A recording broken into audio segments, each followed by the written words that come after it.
If someone from another country were to ask you which food or beverage was ingrained into Maine's culture, what would you answer? Blueberries, lobster, or whoopie pies is what most people would say. And among those things, are there different ways of preparing them, depending on where you are in the state?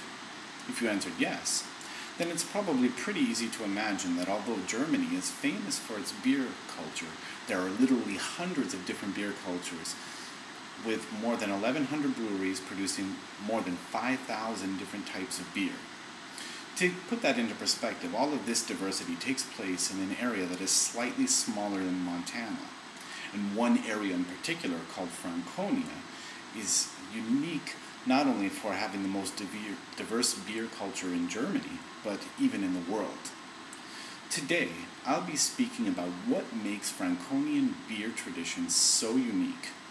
I don't assume that all of you are beer drinkers, but I think that you'll find the traditions and the origins behind those traditions as fascinating as I do. First, I'll tell you a little bit about the history of beer in Franconia, and then we'll move on to some of the favorite local varieties of beer. And lastly, I aim to speak about the way that beer is served in Franconia. But to begin, we need to go back nearly 500 years. Although there is evidence that beer has been brewed in Germany since at least 1000 BC, beer as we know it today began to emerge with the establishment of the Reinheitsgebot, or purity law, in the year 1516.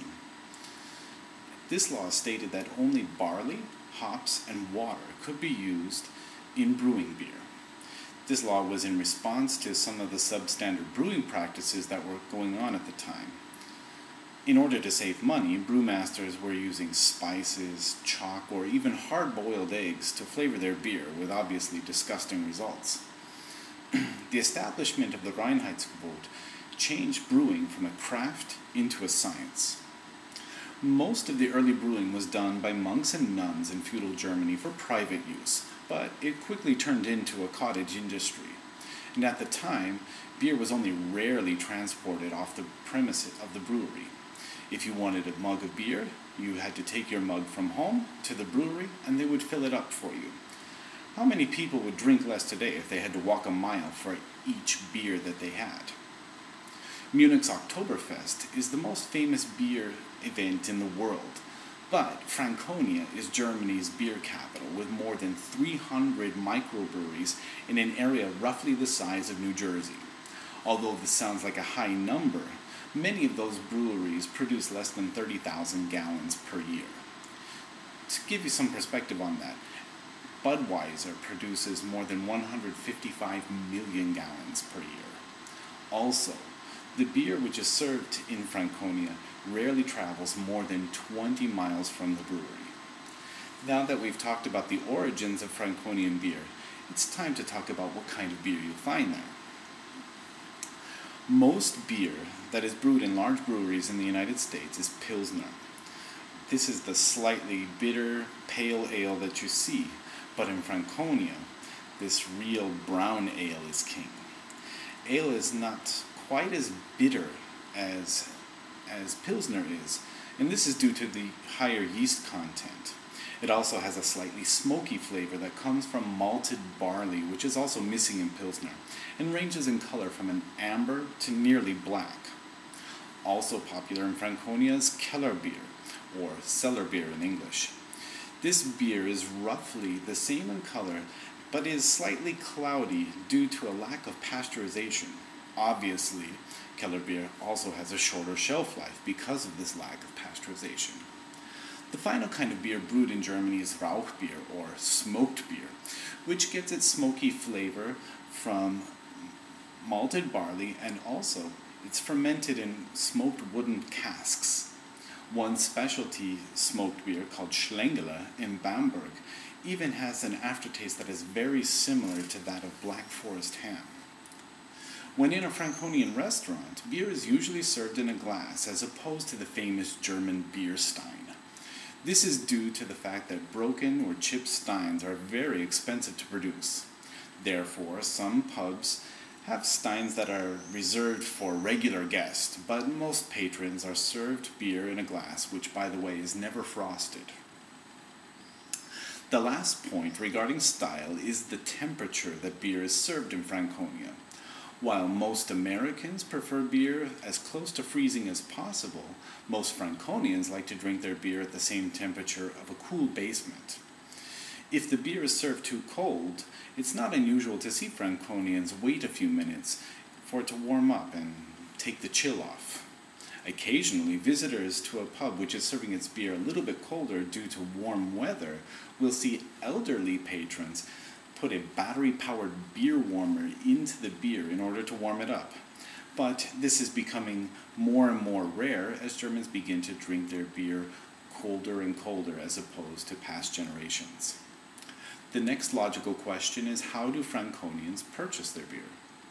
In Franconia, you have many options of where and how to buy beer, but for simplicity's sake, I would like to only discuss two: in a restaurant and at a beer fest. In a restaurant, guests are served beer in a glass that contains about 17 ounces. This size is interesting because in the different regions of Germany, the beer is served in different sizes. For example, in a northern city like Cologne, beer comes in a glass with only 8 ounces, while in Munich, to the south of Franconia, beer is served in a glass that contains a whopping 34 ounces. The difference is based on nothing more than local tradition, which the locals are fiercely proud of. And now, let's talk about the beer fests in Franconia, which are called Kirchweih, which marks the anniversary of the construction of the church.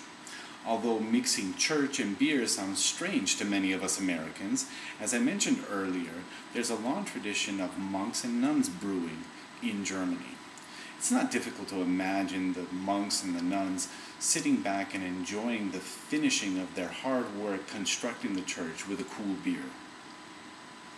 The typical Kirchweih runs from Thursday to Monday and resembles a smaller version of what we would call a county fair.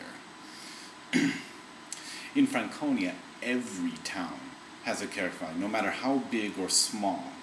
And the final interesting point about Kirchweih is that on Sunday during the fest, the local priest or minister conducts his service inside the beer tent, and all of the people who have come to the church service stay and have a lunch all together in the tent, usually with some beer.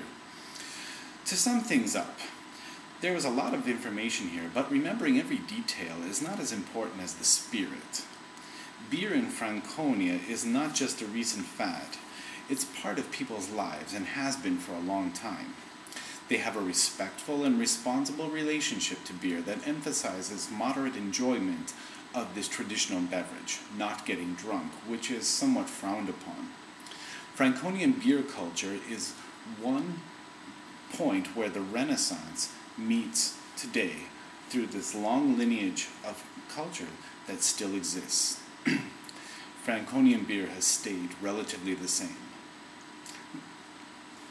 But the good news is that you don't have to go to Franconia and have a beer in order to get the same type of experience. Wherever you find yourself, whether in Maine or Mongolia, don't just try the food that is familiar.